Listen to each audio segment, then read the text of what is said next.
rakisha namni baratin naamana wallahi rakisha gaafa baratu namni barate kulkullina beeka uffatu baatu suufa gaafa baratu yoo rakkatee fuuldurisaa quufa barnoota jabaadha yaa dhaloota qubee barachuu keenyaatu bardiina garaa gubee yaa dhaloota qubee jaanii maqaanu yaamanii barnoota jabaadha jaanii gootoonni keenya duraan nuuf dhaamanii barnoota daraanuu jaan gootoonni keenya akka Hussein Bunee jaarraa abbaa gadaatiin sanumaaf hin duune kitaaba seenaa dubbisi wayisi barsiisa dubartoota keenyaa dorgomsiisa barnoota garsiisa jaalala qofa osoo hin taane barnootaas cabsiisa yaa shamarran keenya barnoota jabaadha yoo jaalattanis nama hundi osoo hin taane akka kiyyaa kana filadhaa jaaladha.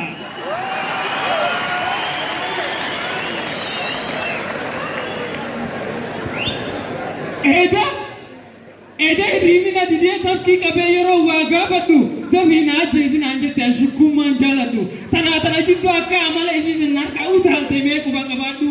tafkii qabuufuu barnoota beeksisa barnoota baradhu barnoota jibbinaan natti maqamin kophaa koon jiraadhaa kophaa kee jiraadhu achi booda garuu waan feetallee ta'an iddoo siif hin laadhu sumayyaa yoo barnoota qabaanne meekaappii dibattu wallaahi isin jaaladhu.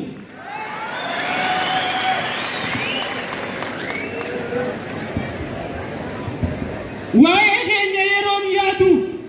ni naara dhiigaan na fidina dawaan dhukkuba keenyaa siyaasaa miti jedhana barnoota nyaatinaa kiliina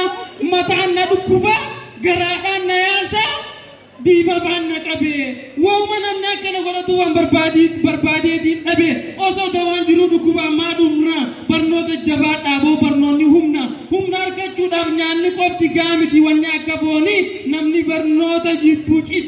kita adeetu san dhugumaan looni sareenuu ni nyaatti biddeena qoriidha hawaasa osoo hin baratin si barsiise kanaaf yoo hiyyaanne wallaahi ati horiidha.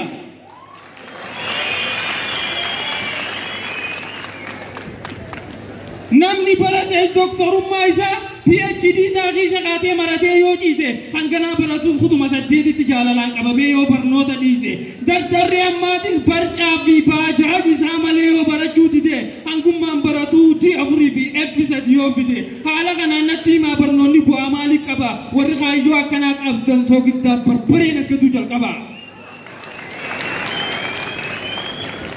Abiibuu nuti samaalii babuuti yeroo barreessitu afaan Oromoo qubee sirnaan guuti namni barate waa hundaan coolleedha namni ijoollummaatti hin baratin aarrii baasuus joolleedha gattaayi baradhu akkas taatu malee wallaalarraan baatu qubeen afaan Oromooti wallaa cabsuun taatu afaan Oromoo afaan saba bal'aa afaan makaan qabne qulqulluudha callaa afaan Oromoo afaan saba guddaa afaan addunyaa akka ta'u gaafiitti nuu muddaa kana gaafiin qeerrootis gaafiin nama hundaa sheebbaqri sapaloo sheemaan marrashaa qabdullee warra saba kanaaf yaadan malee takkaa oleen dullee.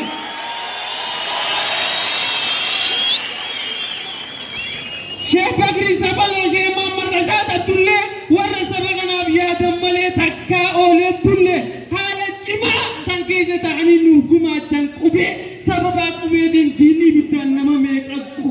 meeqa gubee. Kanaafuu kaayyoo gootota keenya jabeessaa guddisaa seenaa galee yaadachuuf kitaaba dubbisaa gootonni keenya Ibrahim Haji Ali Faan Profeesar Muhammad Hamid Faan Sheemaan Marashaat Abdullee maa Sheebbaqri Sapaloo Faan Dr. Ali Birraa Faan qabsoo godhaa turan gaafa diinni jiru afaan Oromoo raadiyoonii cabsaa akkana jechaanii turan yoo cabse ana akka balaafitii oduun itti labsaa arrabuuta kana ittee beekiyaa abalu afaaniin si cabsaa.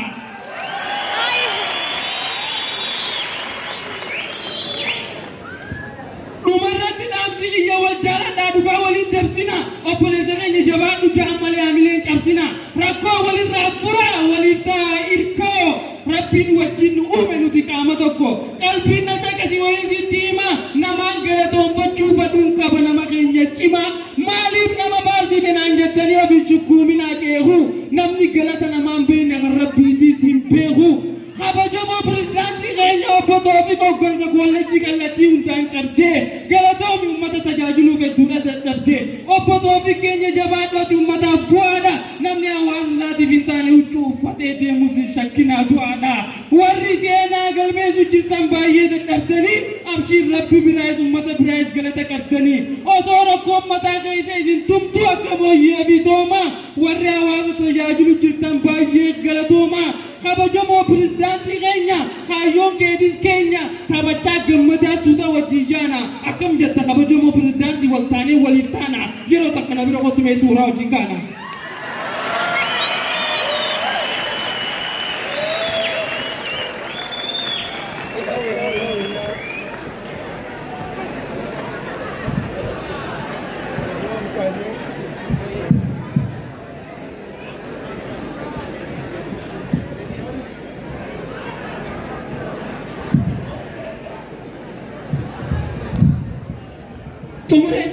Umarati warri baratan kun balfa keessatti ilmaan keessa barsiisa balfa keessatti darbina akka bututtuu carqiidha gadii dhala keessanii beeka ilmaan jechuun warqiidha ati daldalaadha yookaan ati hojjetaadha yookaan daldalaadha yookaan qottee bulta ilmaan kee doktora odifaa maaliif nama faarsaa oolta dachii balloo qabaattus akka warra garaada dachii balloo qabaattus akka warra garaada ilmaan kee sigaaraa bitaa Jilteen barsiisin araada namni abbaan kube ilmaan keessaa baha namni abbaan kube ilmaan keessaa baha namni